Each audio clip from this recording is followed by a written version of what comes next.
رضی اللہ تعالی عنہ راستے سے تشریف لیے جا رہے تھے۔ ایک صحابی رسول حضرت سیدنا کعب بن عجرہ رضی اللہ تعالی عنہ سے آپ کی ملاقات ہوئی تو حضرت عبد الرحمن بن ابی لیلہ رضی اللہ تعالی عنہ نے فرمایا، اے کعب، کیا میں تمہیں تحفہ پیش کروں؟ وہ تحفہ جو میں نے رسالت مآب صلی اللہ علیہ وسلم سے سنا ہے، یعنی حضور علیہ السلام کی حدیث مبارکہ صحابہ کرام ایک دوسرے تک تحفہ کہہ کر آگے بڑھایا کرتے تھے۔ نبی پاک علیہ السلام کی حدیث شریف ایک دوسرے کو سناتے تھے اور تحفہ کہہ کر ایک دوسرے کی جانب بڑھایا کرتے تھے۔ تو حضرت عبد الرحمن بن ابی لیلہ کہتے ہیں، ایک کعب میں وہ تحفہ پیش کروں جو میں نے نبی اکرم صلی اللہ علیہ وسلم سے سنا ہے۔ تو حضرت کعب بن عجرہ نے کہا، ضرور پیش کیجیے۔ تو جناب عبد الرحمن بن ابی لیلہ رضی اللہ تعالی عنہ نے ارشاد فرمایا کہ صحابہ حضور علیہ السلام کی محفل میں بیٹھے تھے تو لوگوں نے حضور علیہ السلام سے سوال کیا، کیف الصلاۃ علیکم، اے اللہ کے رسول، ہم آپ پر درود کیسے بھیجیں؟ سلام کیسے بھیجنا ہے آپ کی خدمت میں، یہ تو ہم آپ سے سیکھ چکے۔ نماز میں التحیات جب پڑھتے ہیں تو ہم نے اللہ کے محبوب سے سیکھا، السلام علیک ایھا النبی ورحمۃ اللہ وبرکاتہ۔ ہم حضور علیہ السلام کے دربار میں سلام پیش کرتے ہیں التحیات میں، تو یا رسول اللہ، آپ سے ہم التحیات میں سلام کیسے پیش کرنا ہے نماز میں، یہ تو سیکھ چکے۔ میرے آقا یہ ارشاد فرمائیے، کیف الصلاۃ علیکم، ہم آپ پر درود کیسے بھیجیں؟ تو اللہ کے محبوب صلی اللہ علیہ وسلم نے ارشاد فرمایا کہ تم ان الفاظ میں درود بھیجا کرو، اور پھر وہی درود جو ہم نماز میں پڑھتے ہیں، اللہم صلی علی محمد وعلی آل محمد کما صلیت علی ابراہیم وعلی آل ابراہیم انک حمید مجید، اللہم بارک علی محمد وعلی، اونچی آواز میں، وعلی آل محمد۔ یہ آل محمد ہی آج ہمارا ٹاپک ہے اور یہی ہمارا موضوع ہے اور یہی عنوان ہے جس پر میں نے آپ کے سامنے کچھ علیہ السلام کے لیے رحمت کی دعا کرتے ہیں۔ آل محمد یہ وہ محترم اور مکرم نفوس ہیں جن میں نمازی اپنی نماز میں بھی درود کا نذرانہ پیش کرتا ہے۔ جب حضور علیہ السلام کے دربار میں درود و سلام کا نذرانہ پیش کیا جا رہا ہوتا ہے تو حضور علیہ السلام کے آل، حضور کے اولاد، حضور کے گھر والے، حضور کے قرابت دار، یہ وہ خوش نصیب ہستیاں ہیں، یہ وہ محترم اور ذی شان ہستیاں ہیں۔ قیامت تک نمازی محبوب علیہ السلام کی آل پر، حضور کی اولاد پر بھی درود و سلام کا نذرانہ پیش کرتا ہے۔ یہ تو ان کی شان، مقام اور مرتبے کی بات ہے۔ آل محمد صلی اللہ علیہ وسلم، یہ آل محمد سے مراد کون سے نفوس ہیں؟ آل محمد سے مراد کون سی بابرکت ہستیاں ہیں، کون سی محترم ہستیاں ہیں؟ اس بارے میں علماء کرام کے مختلف اقوال ہیں۔ بعض علماء نے ارشاد فرمایا کہ آل محمد سے مراد وہی ہستیاں ہیں جن کو نبی پاک علیہ السلام نے اپنی مبارک چادر میں لیا جب آیہ تطہیر نازل ہوئی کہ بے شک اللہ تبارک و تعالی ارادہ فرماتا ہے، اے اہل بیت، کہ تم سے ہر پلیدی کو اللہ دور فرما دے، انما یرید اللہ لیذھب عنکم الرجس اہل البیت۔ جب یہ آیہ تطہیر نازل ہوئی، اے اہل بیت، اللہ یہ ارادہ فرماتا ہے کہ تم سے ہر قسم کی پلیدی کو دور فرما دے، نجاست کو دور فرما دے، ہر قسم کی ظاہری باطنی نجاست فرما کے تمہیں ظاہر میں بھی ستھرا کر دے، تمہیں باطن میں بھی ستھرا فرما دے۔ جب اللہ تبارک و تعالی کسی چیز کا ارادہ فرماتا ہے تو فرماتا ہے ہو جا، فیکون، وہ کام ہو جاتا ہے۔ جب اللہ نے ارادہ فرمایا کہ اہل بیت، اللہ یہ ارادہ فرماتا ہے تمہیں ستھرا کر دے، تمہیں پاک و صاف کر دے، تمہارے ظاہر اور باطن کو ہر قسم کی نجاست اور پلیدی سے پاک و صاف فرما دے. جب اللہ نے ارادہ فرمایا تو ستھرا فرما دیا. جب یہ آیت تطہیر نازل ہوئی، یہ آیت میرا ٹاپک نہیں ہے، جب یہ آیت مبارکہ نازل ہوئی تو نبی پاک علیہ السلام نے اپنی مبارک چادر کو بچھایا اور حضرت علی رضی اللہ عنہ کو بلایا، اس چادر پر بٹھایا. حضرت فاطمہ الزہرا رضی اللہ تعالی عنہ کو بلایا، اس چادر پر بٹھایا. حسن و حسین کو گود میں بٹھا کر پھر چاروں کونے آپس میں ملا دیے، یعنی تمام کے تمام اس چادر کے اندر آ گئے. یا اوپر سے حضور علیہ السلام نے وہ چادر اوڑھی جس میں حضرت علی بھی ہیں، حضرت فاطمہ بھی ہیں، حسن و حسین بھی ہیں. یہ چادر ان اہل بیت اطہار کے ان نفوس پر، ان افراد پر ڈال دینے کے بعد یا انہیں اپنی اس مبارک چادر میں لینے کے بعد پھر حضور نے اپنے ہاتھ دعا کے لیے اٹھائے، اللہم ہؤلاء اہل بیتی، اے اللہ یہ میرے گھر والے ہیں، تو ان سے ہر قسم کی پلیدی کو دور فرما دے، انہیں صاف و ستھرا فرما دے. تو ان نفوس کو جنہیں رسول اللہ صلی اللہ علیہ وسلم نے اپنی مبارک چادر میں لیا، علماء ارشاد فرماتے ہیں کہ آل محمد سے مراد یہ ہستیاں ہیں، یعنی حضرت علی المرتضیٰ شیر خدا رضی اللہ تعالی عنہ، حضرت بی بی فاطمہ رضی اللہ تعالی عنہ، حسنین کریمین، یہ وہ ہستیاں ہیں کہ جن کے بارے میں کہا گیا کہ یہ آل محمد ہیں. لیکن بعض علماء نے یہ بھی ارشاد فرمایا کہ نہیں، ان میں ازواج مطہرات بھی شامل ہیں، ان میں نبی کریم علیہ السلام کی دیگر ذریت اطہار وہ بھی اس میں شامل ہیں، کیونکہ آل کا معنی تھوڑا وسیع ہے.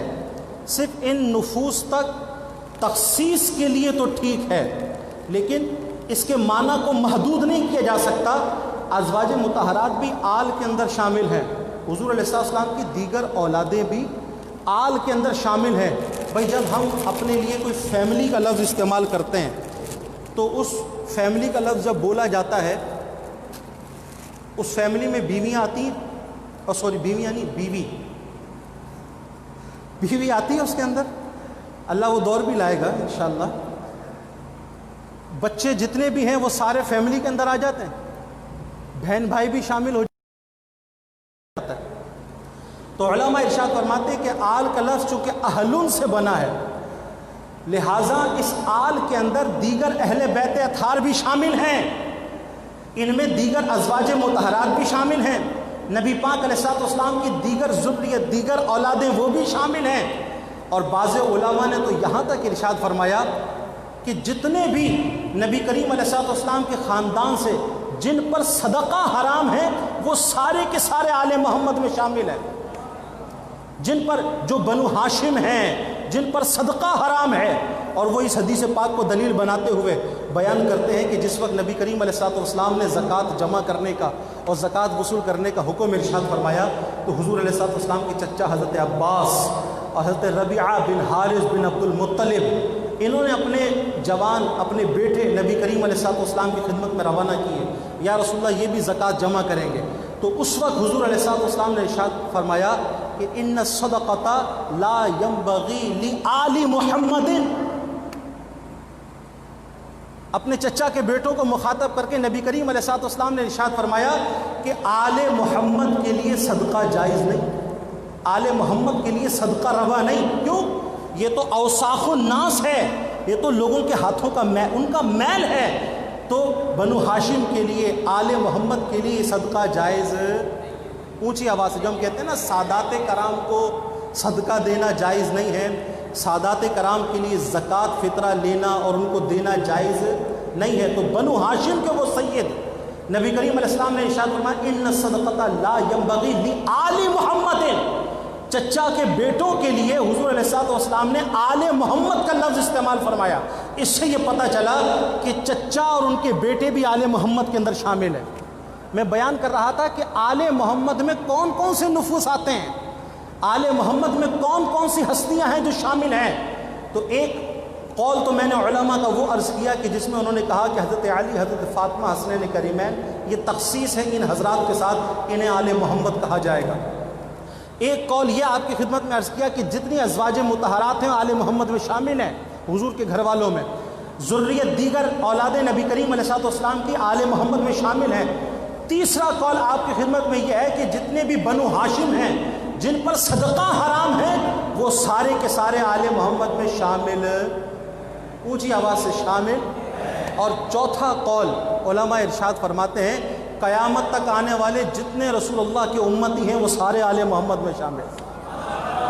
حضرت صاحب صحیح عرض کر رہا ہوں؟ جتنے امتی ہیں، جتنے متبعین ہیں، جتنے حضور علیہ الصلوۃ والسلام کے پیروکار ہیں، وہ سارے کے سارے آل محمد میں۔ یہی جابر بن عبداللہ رضی اللہ تعالیٰ عنہ نے بیان کیا۔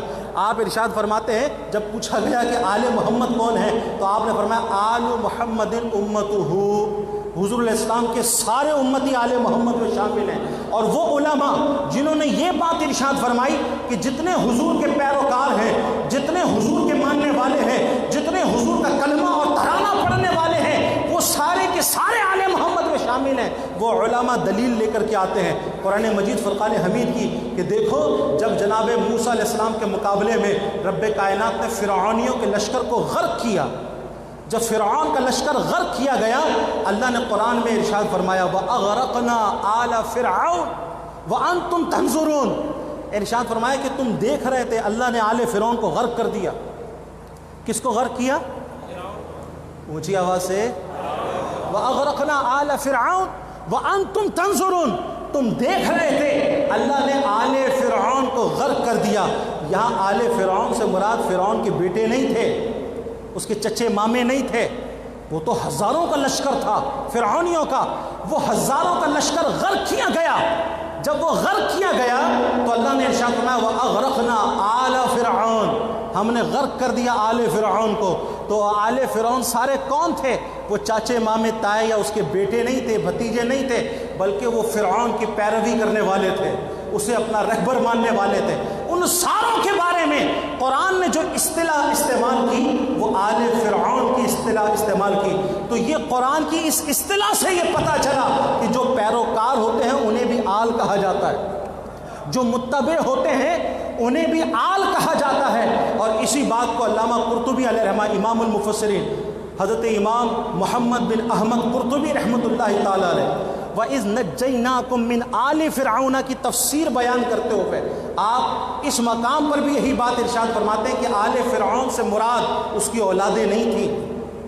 وَإِذْ نَجَّيْنَاكُمْ مِنْ آلِ فِرْعَوْنَ کی تفسیر میں بھی لکھا کہ اس سے مراد اس کی اولاد یا اس کے بیٹے نہیں تھے، بلکہ اس کے پیروکار تھے جو اس کو ماننے والے تھے، اپنا بڑا مانتے تھے، بزرگ مانتے تھے، اپنا امام اور اپنا رہبر مانتے تھے، وہ سارے کے سارے آل فرعون تھے۔ اور اس بات کو لکھ دینے کے بعد امام قرطبی رحمۃ اللہ تعالیٰ علیہ آگے چل کر کے لکھتے ہیں، آپ ارشاد فرماتے ہیں کہ جس طرح وہ ساری اس کی اولاد نہیں تھی، وہ اس کے پیروکار تھے، اور ان پیروکاروں کو قرآن مجید فرقان حمید میں آل فرعون کہا گیا۔ تو اسی طریقے سے امام محمد بن احمد قرطبی علیہ رحمہ ارشاد فرماتے ہیں کہ اب قیامت تک جتنے رسول کائنات صلی اللہ علیہ وسلم کے پیروکار آئیں گے، جو حضور کے متبع ہوں گے، جو حضور کی پیروی کرنے والے ہوں گے، وہ سارے کے سارے آل محمد میں شامل ہوں گے۔ میں بھی آل محمد میں، آپ بھی آل محمد میں، کہو نا سبحان اللہ یار۔ قیامت تک کے لیے آنے والے جتنے حضور کے پیروکار وہ سارے آل محمد کے اندر شامل ہیں۔ اب قیامت تک نمازی جب اپنی نمازوں میں آل محمد کہہ کر کے حضور علیہ الصلوۃ والسلام کے ساتھ آل محمد پر دعائے رحمت کر رہے ہوں گے، درود کا نذرانہ پیش کر رہے ہوں گے، میں بھی اس دعائے رحمت میں شامل، آپ بھی دعائے رحمت میں شامل۔ تو یہ آل محمد کا جو معنی تھا وہ علماء کرام نے جو مختلف اقوال تھے وہ میں نے آپ کی خدمت میں پیش کیے، لیکن پھر میں عرض کروں تعمیم اپنی جگہ پر، تخصیص اپنی جگہ پر۔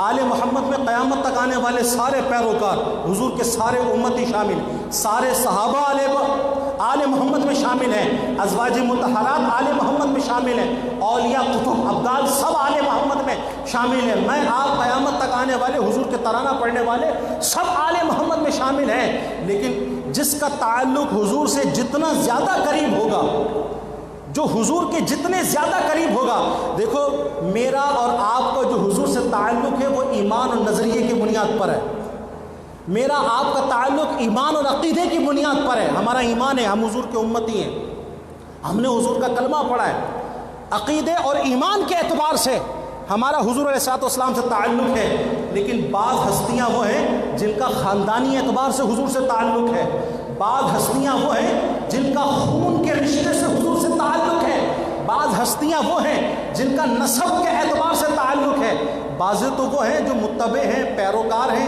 یہ رشتہ ہے حضور سے، بعض وہ ہیں کہ جن کو نبی پاک علیہ الصلوۃ والسلام سے ایمان اور عقیدے کا رشتہ ہے، بعض حضور سے رشتہ رکھنے والے تعلق نسبی بنیاد پر ہے، بعض خاندانی بنیاد پر ہے۔ تو قیامت تک نمازی جب اپنی نماز میں آل محمد پہ درود بھیجیں گے تو پیروکار بھی شامل ہوں گے، متبع بھی شامل ہوں گے، لیکن جو جتنا زیادہ قریب حضور علیہ الصلوۃ والسلام سے ہوگا وہ اتنا زیادہ دعائے رحمت کے اندر شامل ہوگا۔